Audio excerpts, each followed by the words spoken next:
Assalamualaikum warahmatullahi wabarakatuh. Kami dari kelompok 5 ingin mempresentasikan hasil kerja kelompok kami. A. Pengertian kalimat. Kalimat adalah satuan bahasa berupa kata atau rangkaian kata yang dapat berdiri sendiri dan menyatakan makna yang lengkap. Kalimat adalah satuan bahasa terkecil yang mengungkapkan pikiran yang utuh, baik dengan cara lisan maupun tulisan.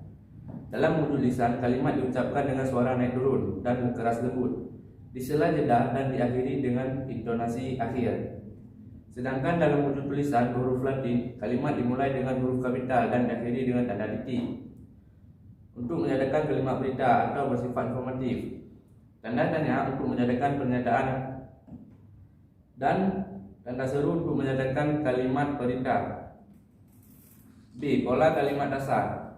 Kalimat dasar adalah kalimat yang paling umum dan identik dengan kalimat tunggal deklaratif, yang mana kalimat tersebut memiliki urutan unsur yang umum atau lazim.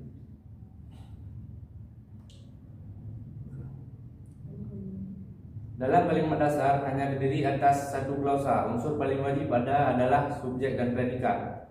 Unsur-unsur lain keberadaannya ditentukan oleh konstituen pengisi predikat. Contoh kehadiran objek atau pelengkap akan dipengaruhi oleh konstituen pengisi predikat. Misalnya contoh berikut ini. Konstituen yang dicetak miring dapat dihilangkan tanpa mengakibatkan kejanggalan kalimat sehingga kalimat tersebut masih dapat dipahami. Sebelum itu perlu dipahami bahwa S adalah subjek, P adalah predikat, L adalah pelengkap, dan T adalah keterangan. C. Kalimat menurut struktur gramatikalnya. Menurut strukturnya, kalimat berjenis tunggal simpleks dan majemuk kompleks. Yang majemuk dapat bersifat secara koordinatif, tidak setara, subordinatif, atau campuran, koordinatif, subordinatif. Semuanya dipakai dalam karangan yang baik sesuai dengan pokok pikiran yang diajukan. Gagasan yang tunggal dinyatakan dalam kalimat tunggal. Gagasan yang bersegi-segi diungkapkan dengan kalimat majemuk. Satu kalimat tunggal. Kalimat tunggal adalah kalimat yang hanya terdiri atas satu pola kalimat atau satu glosa. Pola kalimatnya itu dibentuk oleh subjek dan predikat. Adapun yang lebih lengkap lagi, yakni terdiri atas subjek predikat, objek dan pelengkap. Di samping itu tidak mustahil terdapat pola unsur yang bukan ini, yakni keterangan. 2. Kalimat majemuk. Kalimat majemuk adalah kalimat yang merupakan gabungan dari dua atau lebih kalimat tunggal. Menurut Kokasi, maksud kalimat majemuk adalah kalimat terdiri atas dua pola kalimat dan dua klausa atau lebih. Kalimat majemuk dapat dibentuk dari paduan beberapa buah kalimat tunggal. Kalimat majemuk dapat digolongkan ke dalam tiga jenis, yakni kalimat majemuk setara, kalimat majemuk bertingkat, dan kalimat majemuk campuran. Selanjutnya akan disampaikan oleh teman saya. D. Jenis kalimat berdasarkan retoriknya. Bentuk retoriknya di sini berarti rancangan, gaya, tata susunan, atau arsitektur kalimat yang menentukan efeknya terhadap pendengar atau pembacanya. Kalimat yang secara gramatikal sudah baik belum tentu memuaskan dari sudut retoriknya. Unsur kalimat harus dikendalikan dan dikelompokkan, kata yang tepat harus dipilih dan ditata, sehingga hasilnya menunjukkan keserasian pendek kata. Kalimat itu hanya efektif. Menurut bentuk retoriknya, kalimat dapat digolongkan jadi kalimat yang melepas induk anak, kalimat yang berklimas anak induk, dan kalimat yang berimbang, setara, atau campuran.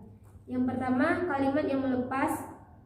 Kalimat yang melepas bisa dibilang adalah jenis kalimat yang terdiri dua unsur, yang induk kalimatnya berada di depan, diikuti oleh anak kalimatnya.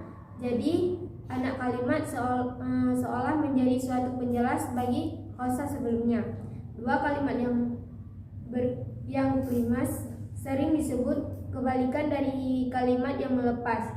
Kalimat yang klimas adalah jenis kalimat yang justru diawali oleh anak kalimatnya untuk memberikan ketegangan atau memancing keinginan agar membaca meneruskan bacaannya.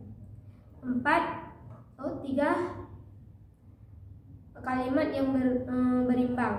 Apabila suatu kalimat disusun dalam bentuk majemuk, setara atau majemuk campuran, maka gaya penyajian kalimat tersebut sudah dapat dimasukkan kategori kalimat yang berimbang. 5. Jenis kalimat menurut fungsi. Jenis kalimat menurut fungsi terbagi menjadi 4. Kalimat pernyataan. Jenis kalimat pernyataan bisa digunakan jika di penutur bermaksud menyatakan sesuatu secara lengkap dalam rupa informasi yang bersifat pasti kepada lawan bicara atau pembicara. Paling umum kalimat pernyataan ini diakhiri dengan tanda titik. 2. Kalimat pernyataan. Jenis kalimat interrogatif memiliki bentuk sebuah pertanyaan dan digunakan jika si penutur berniat memperoleh informasi atau jawaban yang diharapkan kepada lawan bicaranya. Penggunaannya jelas, memerlukan unsur kata tanya dan diakhiri dengan tanda tanya. Yang ketiga, kalimat perintah imperatif. Kalimat imperatif lazim digunakan ketika si pembicara ingin menyuruh, meminta tolong, atau melarang seseorang untuk melakukan sesuatu. Jenis kalimat ini biasa menggunakan tanda seru, tetapi bisa juga menggunakan titik atau bahkan elipsis tergantung konteks pilihan diksinya agar lebih jelas. 4. Kalimat seruan. Jenis kalimat ini digunakan jika penutur ingin mengungkapkan perasaan yang kuat atau kejutan. Yang keenam yaitu kalimat efektif. Menurut Siti An-Nijat menjelaskan bahwa kalimat efektif adalah kalimat yang dapat mengungkapkan gagasan penutur secara tetap sehingga dapat dipahami oleh pendengar secara tepat sehingga pendengar dapat memahami pikiran tersebut. Konsep kalimat efektif dikenal dalam hubungan fungsi kalimat selaku alat komunikasi dalam hubungan ini. Setiap kalimat terlibat dalam proses penyampaian dan penerimaan. Apa yang disampaikan dan yang diterima itu mungkin berupa ide, gagasan, pesan, pengertian, atau informasi. Kalimat dikatakan efektif bila mampu membuat proses penyampaian dan penerimaan itu berlangsung dengan sempurna. Sekian presentasi dari kelompok kami dan kurang mohon maaf. Assalamualaikum warahmatullahi wabarakatuh.